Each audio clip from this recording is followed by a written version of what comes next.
नमस्कार दोस्तों, आज बात करते हैं भारत की पाकिस्तान पे की गई पहली सर्जिकल स्ट्राइक के बारे में, जिसे छाछरा रेड या बैटल ऑफ छाछरा भी कहा जाता है, जिसे भारत ने किया था 1971 में भारत पाकिस्तान युद्ध के दौरान। छाछरा सिंध प्रांत का जिला मुख्यालय था, जिसमें अपने भारतीय शहरों ने झंडा गाड़ दिया था और पूरे छाछरा पे लगभग 13,000 वर्ग किलोमीटर एरिया पे कब्जा कर लिया था।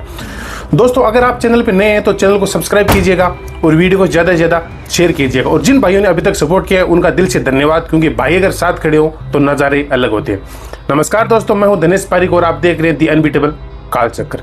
दोस्तों, 15 अगस्त 1947 को दो देश गोरों से आज़ाद हुए। एक देश को आज़ादी मिली संघर्ष, मेहनत, बलिदान और लाखों करोड़ों कुर्बानियां देकर।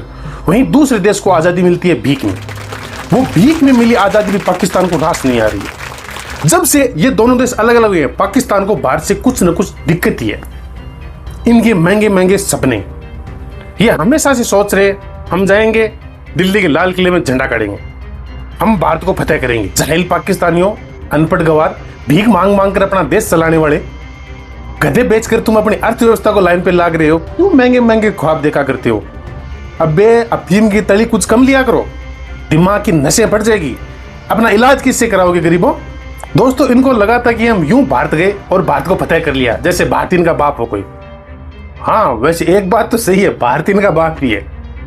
लेकिन ये महंगे महंगे सपने, ये बोलते थे कि हम 6-6, 6.5, 6 फुट के पठान, इतने लंबे चौड़े, ये भारत के छोटे छोटे लोग, इनको हम जाएंगे और मार काट के लाएंगे। इनके ये पहले ही बोलते थे कि एक पाकिस्तानी 1 करोड़ हिंदुस्तानी के बराबर होता है। हम ईमान के सच्चे होते हैं। हम पाकिस्तानी किसी से डरते नहीं है। जैसे बॉर्डर पार किया, इनको इनके बाप जाट मिल गए। अट्टारी बॉर्डर पे तो जब जाट रेजिमेंट ने जाट बलवान जय भगवान के नारे लगाए तो ये पाकिस्तानी अपने पजामा पकड़ पकड़ के वापस भाग गए थे। ये लाहौर तक चले गई थी जाट रेजिमेंट अपनी। डर, अबे तुमको क्या पता आगे क्या क्या है? तुम बात करते हो डर की। जाहिलो, इससे अच्छा है पढ़ लो, कुछ काम कर लो। लेकिन नहीं, भारत आना है, यहाँ पे बचीड़ गाना है। आ जाओ, तुम्हारी जब इच्छा हो तब आ जाओ। दोस्तों, बात है 3 दिसंबर की। 3 दिसंबर 1971 में पाकिस्तान ने भारत पे हमला किया। इस बार अपने यहाँ 2 फ्रंट खुले थे। एक तो जो अपना पूर्वी भाग है, जहाँ पे अब बांग्लादेश है, पहले वहाँ पे यही भिखारियों का पूर्वी पाकिस्तान हुआ करता था। मैन जंग वही थी, अपनी मैन लड़ाई यही थी कि भाई उसको स्वतंत्र कराना है बांग्लादेश के रूप में। तो उसका इन्होंने काउंटर करने के लिए अपनी जो पश्चिमी सरहद है, जो अपने राजस्थान से लग के यहाँ राजस्थान पंजाब ये हुई, बैटल ऑफ छाछरा अपनी यही राजस्थान बॉर्डर पे हुई थी। उसको बैटल ऑफ छाछरा को लीड किया था ब्रिगेडियर भवानी सिंह ने। ब्रिगेडियर भवानी सिंह जयपुर के वैसे महाराजा थे, महाराजा के बेटे थे। जब देश का एकीकरण हुआ तब क्या है कि सभी के सभी जो राजा थे वो भारत के अंडर आ गए, तो ब्रिगेडियर भवानी सिंह हो गए एक सिंपल आदमी। उसके बाद ब्रिगेडियर भवानी सिंह ने बोला कि भाई पहले अपना देश जयपुर था, अब अपना देश भारत है। पहले जयपुर के लड़ते थे, अब भारत के लिए लड़ेंगे। दोस्तों, ब्रिगेडियर भवानी सिंह ने कभी भी इंडियन आर्मी के लिए सैलरी नहीं ली थी। वो बिना सैलरी के ही इंडियन आर्मी ज्वाइन की थी। जब यह युद्ध शुरू हुआ तो ब्रिगेडियर भवानी सिंह की ड्यूटी थी बाड़मेर बॉर्डर पे। उन्होंने जब सुना कि 4 दिसंबर को लोंगेवाला पोस्ट पे, जो अपने जैसलमेर में है, वहां पे पाकिस्तानियों ने अटैक कर दिया है। यह खबर जैसे ब्रिगेडियर भवानी सिंह की, भवानी सिंह बैठे बैठे तनतनाने लगे। वो दुश्मन का इंतजार कर रहे थे कब अपने यहाँ आए और उनको मैं सबक सिलाऊं। ब्रिगेडियर भवानी सिंह इंतजार करते करते थक गए, पाकिस्तानी वाले आए नहीं रहे थे। ब्रिगेडियर भवानी सिंह के पास 10 पैरा एसएफ की बटालियन थी। अगर पैरा एसएफ के बारे में अभी आप इतना ही सुन लीजिए कि भारतीय पैरा एसएफ कमांडो का मतलब है दुश्मन के सीने से रूह खींच लाते हैं। ये इनको देखने मात्र से दुश्मन थरथराने लगते हैं। ब्रिगेडियर भवानी सिंह ने अपने बटालियन को बुलाया और जाके देखो, रेगिस्तान का इलाका है, कि जागो देखो रे कोई दुश्मन आ रहा है क्या? अपने भाई वहां पे अकेले लड़ रहे लोंगेवाला पे, हम भी तो कुछ करें। वो जो उनके कमांडर थे, वो थे जो सैनिक थे, वो आके बोले नहीं नहीं जनाब, यहाँ तो ना बंदा है ना बंदे की जात है। अब अपना भाई बैठा बैठा तनतना रहा है, परेशान हो गया। वो बोलता है पाकिस्तान वाले नहीं आ रहे, अपन चलेंगे। अपनी बटालियन को लिया और अपने जो छात्र था सिंध में था, सीधा हमला कर दिया। लगभग 7 अगस्त 5 अगस्त को वो अपनी जोंगा जीप लेके चले। 7 अगस्त को पाकिस्तान ने जो विंग मुख्यालय था उस पर 7 अगस्त की रात को भवानी सिंह ने कब्जा कर लिया था। 8 अगस्त को सुबह तो छाछरा और उसके पूरे आसपास में भारतीय शहरों ने झंडा गाड़ दिया था। पूरे छाछरा पे भवानी सिंह ने अधिकार कर लिया था। वहां पे जाके भवानी सिंह ने दिल्ली फोन लगाया, अपने उस समय जो पीएम थी उनको बोला, मैडम हम छाछरा आ गए, इस्लामाबाद पास ही है, आप कहो तो इस्लामाबाद में कब्जा कर लेते हैं। तो बोला नहीं, अपनी असली जंग तो बांग्लादेश बॉर्डर पे है। दोस्तों हकीकत बात तो ये है, ब्रिगेडियर भवानी सिंह एक कुशल योद्धा व कुशल रणनीतिकार थे। उन्होंने जब ये जंग की तैयारी चल रही थी उसी टाइम उन्होंने सोच लिया था कि पाकिस्तान को ऐसा घाव देंगे जो उसने जिंदगी भर नहीं सोचा होगा। छाछरा का सामरिक महत्व बहुत था। जो पूरे पाकिस्तान पे लड़ाई चल रही थी उसकी जो फूड चेन थी वो छाछरा से एक्टिव थी। ब्रिगेडियर भवानी सिंह ने एक एक खतरे को आंक कर पूरा रणनीति बना ली थी, जैसे युद्ध शुरू होगा हम पाकिस्तान में जाकर हमला करेंगे। क्योंकि ब्रिगेडियर भवानी सिंह को यह पता था कि यह नालायक मंदबुद्धि पाकिस्तानी ये कभी नहीं सोचेंगे कि भारतीय आर्मी अपने पाकिस्तानी में आके अटैक कर सकती है। और वही हुआ दोस्तों, जब अचानक 10 पैरा सब कमांडो ने छाछरा पे हमला किया तो पाकिस्तानियों को उसका जवाब देने के लिए मौका ही नहीं मिला। लगभग पाकिस्तानियों को तो पैरा सब कमांडो ने उन्होंने पकड़ लिया और ज्यादातर लोग भाग गए। वो उससे आगे, वो उससे आगे और वो उससे आगे। जब युद्ध ये खत्म हुआ था तो बैटल ऑफ छाछरा के लिए ब्रिगेडियर भवानी सिंह को महावीर चक्र से नवाजा गया था और उनकी बटालियन को 10 वीरता पुरस्कार मिले थे। ये पाकिस्तानी जो बोल रहे थे ना हम किसी से डरते नहीं है और हमने झुकना कभी सीखा नहीं, इनके जो भुट्टो थे वो बड़ी बड़ी फेंका करते थे, हजारों साल तक घास की रोटी खाकर भी हम भारत से जंग करेंगे और हम कभी डरते नहीं है। 93,000 सैनिकों ने गोडे टेक दिए थे। ये इनका जनरल नियाजी बैठा बैठा रो रहा था, वो बोल रहा था माफ करो मारना मत, हम तुम्हारी काली गा। ये बड़े बड़े ईमान के जो पक्के थे 93,000 लोगों ने सेकेंड वर्ल्ड वॉर के बाद ऐसा कभी नहीं हुआ कि इतनी बड़ी सेना एक साथ समर्पण कर दे। लोंगेवाला बॉर्डर पे अपने 120 भाई थे। 120 भाई कुलदीप सिंह के नेतृत्व में शेर से शेर बन के खड़े रहे। इनके 4,000 पाकिस्तानियों का सामना किया था। तो ये जो बड़ी बड़ी बात करने वाले हम ऐसे हैं वैसे हैं, 93,000 लोगों ने गोडा टेक दिए थे। शर्म तो इनको है नहीं, इनको न तो अपने देश से वफादारी है न कुछ और, ये लोग ही जाहिल है, इनको कुछ मतलब ही नहीं है। दोस्तों छाछरा 1972 शिमला समझौता तब हुआ था जब तक अपने पास था। हमने छाछरा में पोस्ट ऑफिस भी खोल दिया था।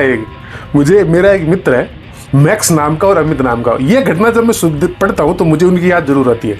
बड़े ही मतलब तगड़े आदमी है, काम कुछ हो रहा है, उन लोगों को कुछ अलग ही करना है, बहुत बड़े जुगाड़ी है। वैसे ही हुआ जब शिमला समझौता हुआ था तब भाई भारत ने बोल दिया था वापिस आना है छाछरों से। तो कुछ से जो अपने कमांडर थे वो जो छाछरों की नेम प्लेट है वो उखाड़ने लग गई। तो उन्होंने बोला इसका क्या करोगे? बोला भाई साहब फोटो, इसके लिए खून बहा है, हम याद रखेंगे छाछरा भारत में था। वैसे ही किया। जो पोस्ट ऑफिस की साइट आप उसमें जाके देखना, उसकी हिस्ट्री में वो साफ साफ बोलती है कि भाई साहब छाछरा अपना हिस्सा था, हम उससे ये डाक है ये भेजा करते थे। अब बात अब शिमला समझौते की। शिमला समझौते के टाइम पाकिस्तान का तत्कालीन प्रधानमंत्री जुल्फिकार अली भुट्टो आया था, अपनी बेटी को लेके आया था। ये जो अपने जो यहाँ पे गोडा टेके थे इनको भी तो लेके जाना था 93,000 सैनिकों को। जब उस टाइम अपनी पीएम इंदिरा गांधी थी, इंदिरा गांधी ने इससे बात कर लिया, जैसे जैसे एक बार बोला तुम निकलो यहाँ से लेके, तब जुल्फिकार भुट्टो मैडम को, इंदिरा गांधी को बोलता है मैडम हाँ एक चीज और चाहिए। मैडम बोलो क्या चाहिए? मैडम छाछरो चाहिए। वो बोला छाछरो किस लिए चाहिए? अब जो दे दिया वो दे दिया, जाओ यहाँ से। वो इंदिरा गांधी के पैर पकड़ के बैठ गया, मैडम छाछरो तो चाहिए। मैडम ने बोला बात क्या है बता तो जी। बोला मैडम मैं बड़ी बड़ी बातें करके पाकिस्तान में आया हूँ, मैं ये बोल गया हूँ कि बांग्लादेश को वापस पाकिस्तान में मिला दूंगा। अब वो लोग मुझे ताने मारने लग गए। ताने किसके? मैडम ये छाछरो को वो सासरो बोलने लगे, बोल रहे हैं कि भुट्टो के सासरे पे तो भारत ने कब्जा कर रखा है। मेरा तो जीना बुरा हाल हो गया, जहां जाऊं वो यही बोल रहे हैं ये भुट्टो, इसके तो सासरे पे भारत ने कब्जा कर रखा है। ऐसे करके वो हमने वापिस दे दिया था। जब देश में इमरजेंसी लगी थी तब ब्रिगेडियर भवानी सिंह और भवानी सिंह की मां को गिरफ्तार किया गया था। तब मैडम के पास 2 फोन गए थे। एक फोन गया था इंडियन आर्मी से। इंडियन आर्मी ने साफ साफ बोला था मैडम महावीर चक्र मिला है बंदे को, आप उसकी इंसल्ट कैसे कर सकते हो। एक फोन आया था इंग्लैंड से। इंग्लैंड का वो गोरा माउंटबेटन, नाम तो याद ही होगा। मैं आपको बता दूं, आपको तो ऐसे एकीकरण के लिए लगा माउंटबेटन शाही परिवार से था। उसने इंदिरा गांधी को फोन किया। उसने बोला कि मैडम आप राजस्थान के राजाओं के साथ ऐसा व्यवहार नहीं कर सकते। जब मैंने इनका एकीकरण किया था तब सिर्फ एक ही सबसे पहला सवाल यही था, क्या इज्जत मिलेगी? अगर आप राजस्थानी को इज्जत देंगे तो उसके बदले वो कुछ भी दे देंगे आपको। फिर उसको भवानी सिंह को छोड़ दिया था। जब राजीव गांधी की सरकार आई थी, जब अपना श्रीलंका वाला मैटर चल रहा था, उसमें अपने भाइयों का, आर्मी का मनोबल कम हो गया था। हकीकत तो बात तो ये है कि उसमें हम गलत लड़ रहे थे। श्रीलंका में हम अपने भाइयों से लड़ रहे थे, लेकिन तब राजीव गांधी के कहने पर ब्रिगेडियर भवानी सिंह वहां पे गए थे और उस मिशन को भी लीड किया था। उसी के उपलक्ष्य में ब्रिगेडियर भवानी सिंह को मतलब आजीवन ब्रिगेडियर की उपाधि दी गई थी। एक किस्सा वो आपने ये भी सुना ही होगा, जब ये जो वार है ये खत्म हुआ, तो मैडम ने भवानी सिंह को बोला, भवानी सिंह जी, हाँ आप रिटायरमेंट क्यों नहीं लेते? बोला क्या हुआ? आपका क्या पता? आपने कहा क्या पता भवानी सिंह जी, आप पाकिस्तान चले गए थे, कहीं आप सेना लेके दिल्ली आ गए तो। ऐसे ही फिर भवानी सिंह जी को ब्रुनेई का उच्चायुक्त बना दिया गया था।